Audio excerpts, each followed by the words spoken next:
nowadays.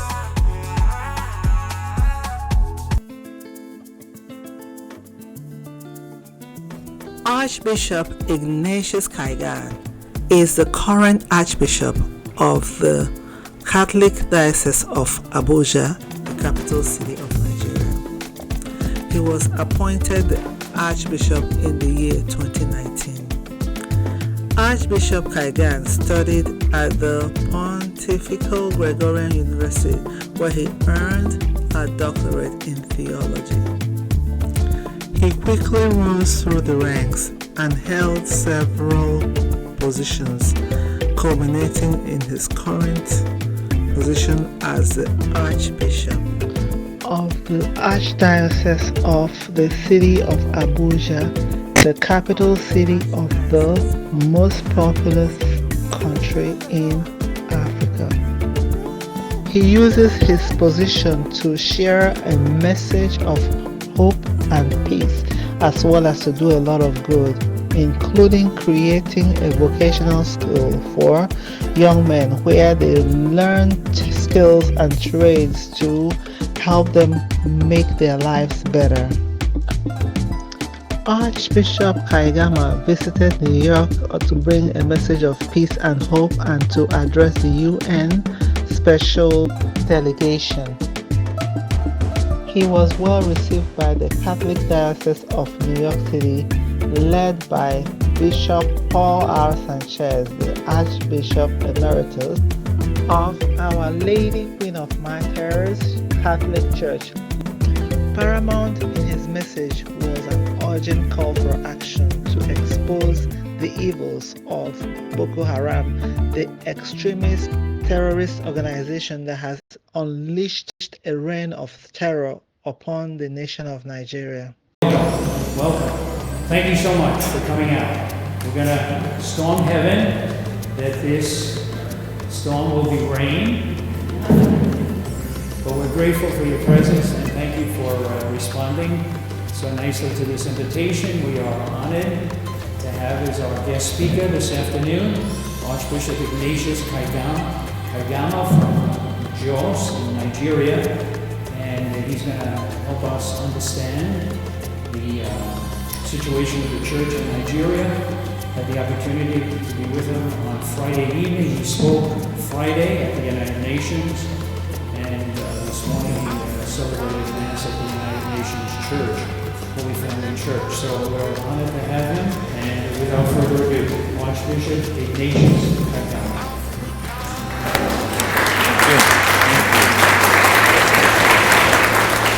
Thank you, Bishop Sanchez.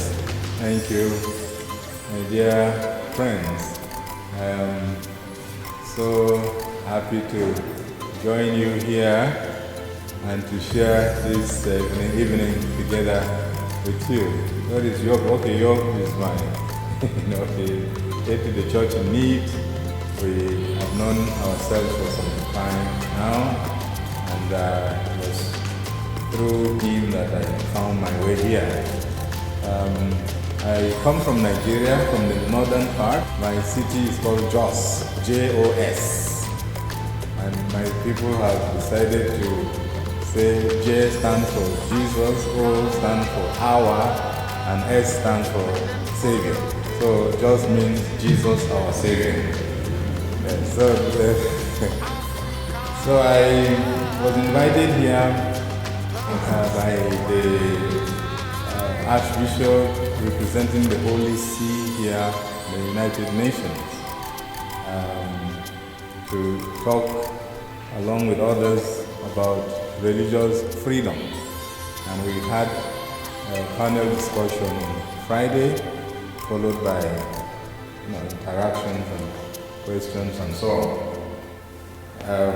I was happy to come because it is something that concerns us and also worries us a lot in Nigeria. It's the biggest country or populated country in Africa, with a population of between 190 to 200 million inhabitants and many ethnic groups. We have up to 400. languages that are completely different are spoken. There are up to 400. And we have two main religions, Islam and Christianity. We have traditional religion, we call it African traditional religion, but they are not as prominent now as before. Somehow Islam and Christianity have taken over. So we have a small percentage of those who are adherents of the traditional religion. The Muslims also are divided into different sects. The northern part is dominated by the Muslims. They are in the majority. I am from the north, I am in the minority. The southern part is dominated by the Christians. Muslims are in the minority. In the south, is coexistence between Muslims and Christians is better. It's healthier. There is greater friendship and understanding between Muslims and Christians in the southern part of Nigeria than in the north. In the north, I don't know what is the problem, but little problems in the market, such as where to sell goat or pigs or whatever, can trigger a crisis that will consume so many lives.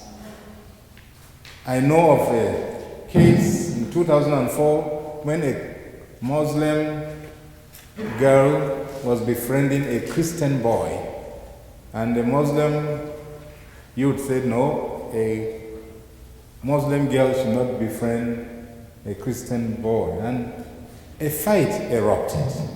It was purely over the issue of a girlfriend.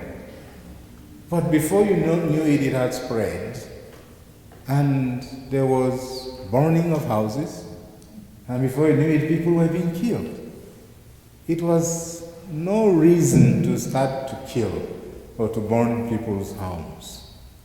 So little things like that can trigger a lot of crisis. During the publication of the cartoon of Prophet Muhammad in Denmark, again, people were killed. Christians were targeted. Many of those who were killing and destroying don't even know where Denmark is. Whether it is in Latin America or is in Oceania, they don't even know. But they just say, oh, Prophet Muhammad was insulted. And they just presumed it was the Christians insulting the Prophet. So anybody that looked like a Christian was attacked, and many people died. During the time they wanted to introduce Sharia law in the north, again, many people were displaced and many were killed. There was a time there was a Miss World competition. I think this is a practice that goes on, this contest of beauty contest, and it was to take place in Nigeria. And before we knew it, some Muslim group said it was not in accordance with their ethics and morality. So, before we knew it, a fight had erupted and people had started being killed. And just for attempting to hold that competition in Nigeria, many lost their lives. So that's why I say for the smallest reason, people are dying. And I ask, what kind of religion is that? Religion is supposed to bring unity, it's supposed to bind people together, it's supposed to transform people's lives so that they enjoy what I call this horizontal relationship among us, and then enjoy also the vertical relationship with God. But when religion makes me to fight you over words, and to the extent that we are prepared to kill, maim, destroy, displace, I wonder what kind of religion we are practicing. And that is why I was very happy to be invited to speak here at the United Nations about religious freedom, that people should be free to practice their religion. A girl wants to marry a boy, whether he or she is a Muslim, the boy is a Christian, there should be no barriers.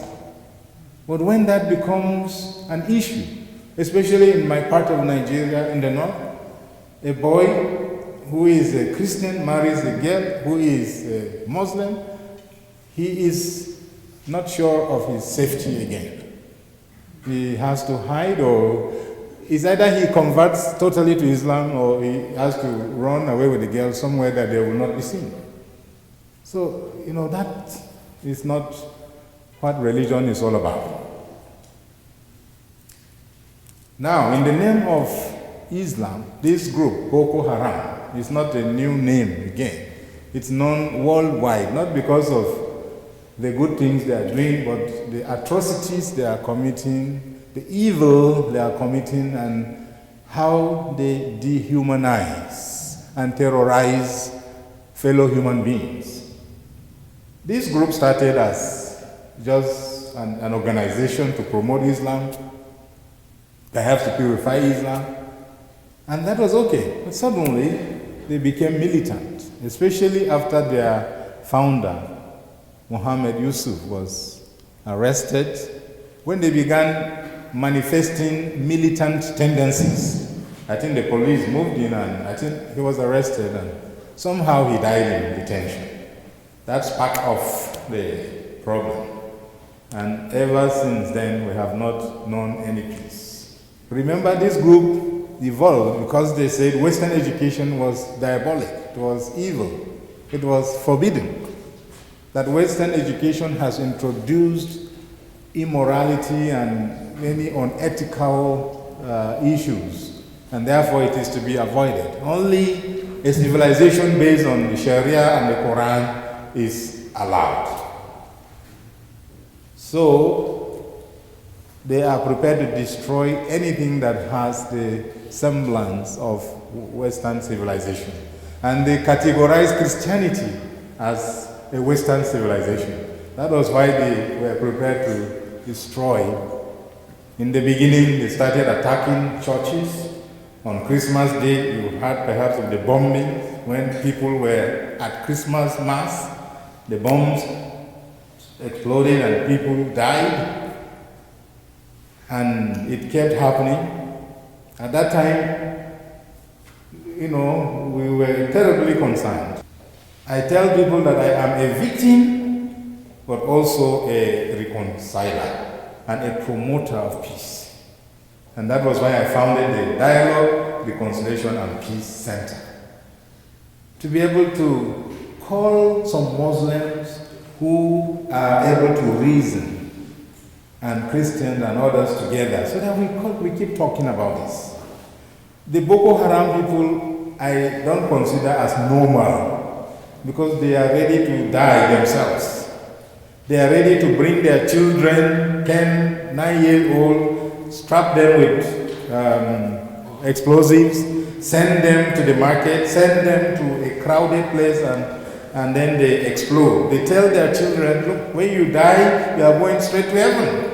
And the child is happy. My papa said I should go. And he goes, and sometimes girls, small girls, they go to the market. My daddy said if I die, I am going to heaven. And they detonate the bombs and they go off and they are dead and people are dead. This has happened many times. We thought they were just targeting Christians, but we found out that they had even lost focus. The Boko Haram had lost focus. They were now targeting anybody, government, even the United Nations. The building there was bombed. The police headquarters was bombed. Banks were bombed, and money taken. They became robbers. Even they were taking money to survive. They had to rob banks and all that, and it was progressively getting very dangerous. So now we have arrived at a point where all of us are targets. It's no longer Christians alone. Yes, their target is to eliminate Christianity, to wipe out Christianity, to create this Islamic kingdom, to create, is it a, whatever they call it, sultanate, or whatever. They want to create a kingdom where only Sharia and Quran are the norm. But that is still a target. But as for attacking people and killing people, they even attack those Muslims who don't share their ideology. They go to a mosque pretending to go for worship, and then they are praying, and suddenly the bomb goes off and many Muslims are dead. So now they are indiscriminate in their attacks. I always say they are fanatics who have forgotten their goal, but they have redoubled their effort at destruction. They don't know where they are going now, but their act of destruction has obfuscated their view, and they just attack and destroy and kill. And you can dialogue with them because you don't even know them. They are in the bush.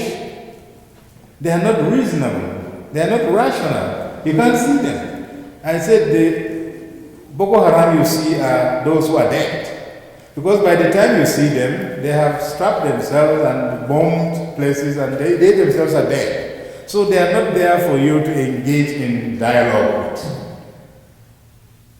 And this is why I think the normal Muslims and we the Christians are coming together nowadays to see the way out, to see how we can stop the spread of this dangerous ideology.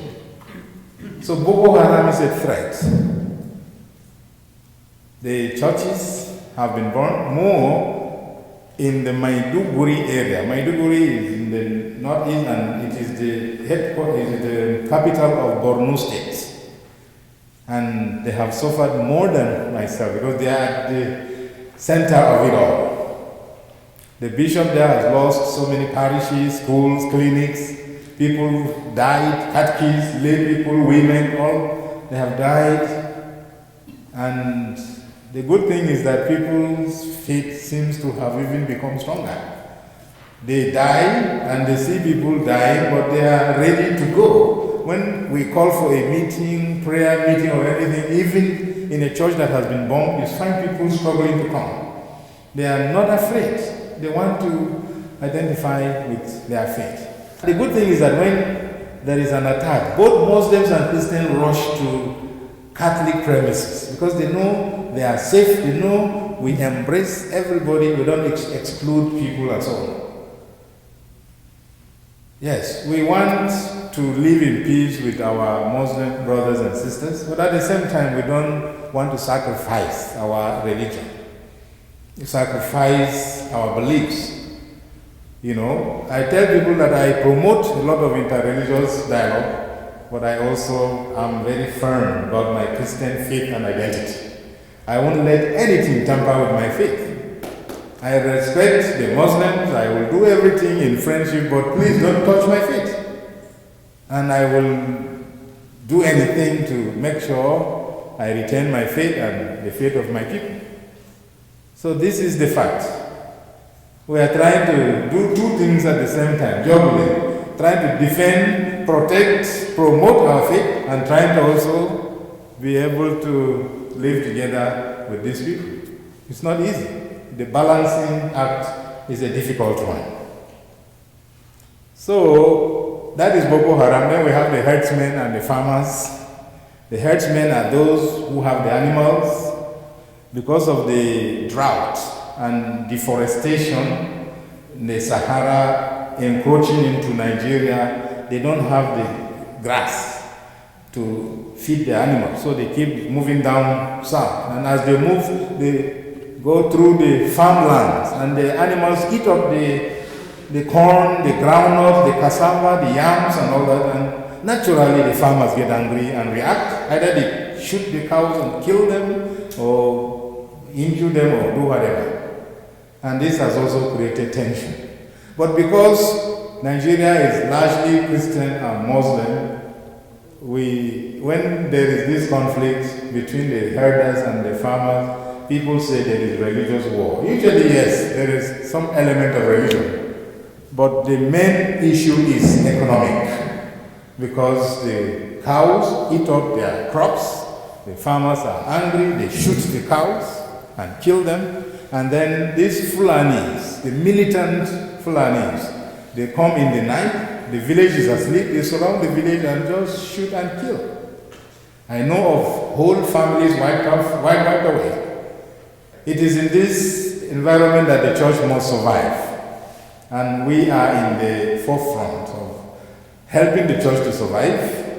It is amidst difficulties and challenges. I tell people that my life is a life that is just given for the people now. Because when they are attacked, they run to us. We have to be there for them. And we are also principal targets. For a Boko Haram person to kill a priest or a bishop or an archbishop, it's like something big, it's a huge catch. So I know that as I move on the streets, on the road, as I travel from Abuja to Jos to Abuja, anything could happen. But because of fear, I cannot just remain at home and say I can't do anything. So I have to do something. Move around, do my work. I continue doing my work. Every Sunday or every 3 weeks I baptize, I confirm hundreds of parishioners. I visit villages, we celebrate Mass. It's a celebration, it's a festive celebration. So we continue to do this work. And it is with the support of people like you. The aid to the church in need and other church organizations have not abandoned us. And they tell us that it is people like you that support them, assist them to assist us. Left on our own, the church can easily vanish Nigeria, especially in the north, just as it happened in northern Africa, where Augustine was born and many other prominent early church theologians. They were born and grew up there, but the church is no longer there. So that the same can happen to us in northern Nigeria. But with the support of you, helping agencies like Aid to the Church in Need, and they reaching out to us, we're able to survive. We train our seminarians through the help they give us. We build parish houses, we build clinics, we build schools, we build different things. We train catechists, we train priests for candidates for the priesthood, and train catechists. I have a female catechist center that is running very well now, and it is all courtesy of Aid to the Church in Need. So I'm here to tell you what we are going through and to let you know that we are in trouble. We need you, and we need not just prayers, which are very important and powerful, but also your material support, because prayers have to go along with good works. So I am just simply saying, we thank you for all that you have been in the past, your collaboration with Aid to the Church in Need and other church organizations. I know you take up several collections for this or that. People come here for mission appeals, we are ready to help. This is wonderful, this is great. We appreciate this. On behalf of all of us in Africa, on behalf of all of us in Nigeria, I say thank you. May God bless you and renew your faith and commitment to the church. And remember, we are one holy, Catholic, and apostolic church. Thank you very much.